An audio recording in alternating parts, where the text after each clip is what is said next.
This guy writes, I just want to give up dating. Well, succeed once and then your perception will probably change. So he's 25. He says, I've spent the last 5 years being on and off dating apps and been in 2 proper relationships, both under a year. On top of those, I've been on countless dates and in hindsight gained a better understanding of who I am and what I exactly want in a partner. Excellent. I've spent the last 8 months off the apps and working solely on myself.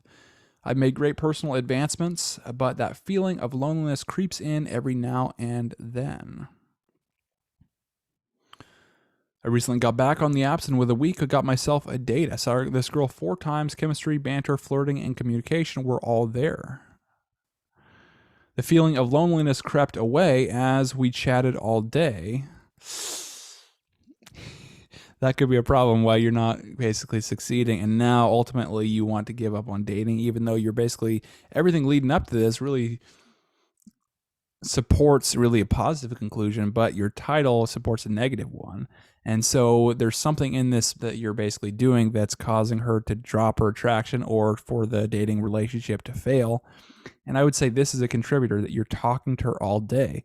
When you do this, it's like, well, you're not really getting to the point. Even though you might have good conversation stuff, it's like what you'll find you'll do is like sometimes you say something without even knowing it, or you fail one of her tests over like a text message because you don't read it because there's not those body language signs or those tone of voice signs or those context signs. And so you fail her test without even knowing it, basically. And then she is turned off by you. Now she's on edge about you. Or you just basically bore her. Maybe it's boring just to talk every day, or it takes a bunch of time. Or it's like you're talking about things, and then when you get on the date, then it's kind of boring on the date, and then you kind of used up all like the things you were going to ask her on in texting versus when you were going to say them in person when it really matters. Let's continue on.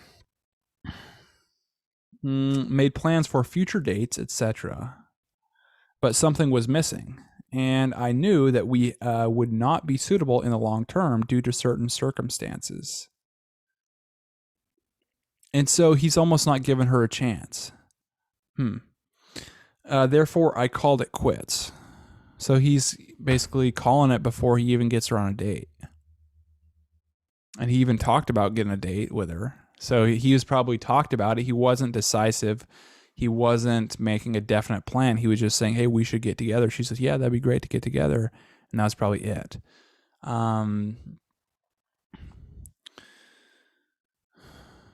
And so why do people do that? Why do people just give it quits? Well, sometimes you don't feel it with somebody, so it's like you qualify somebody, it's just like not really a match. Or sometimes it's really in you that you have that pain basically associated with relationships, and so it's like something happened that you associated pain with relationships, and now it's scary to kind of overcome that pain and get into that relationship, because what you're doing is you're risking that pain happening again. Very common pattern.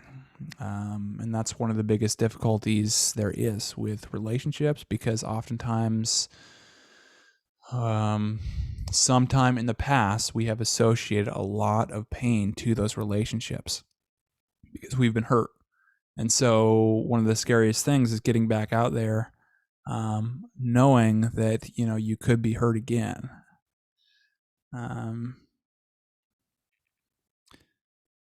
I'm not someone that dates for short-term benefits for sex. I do beat myself up.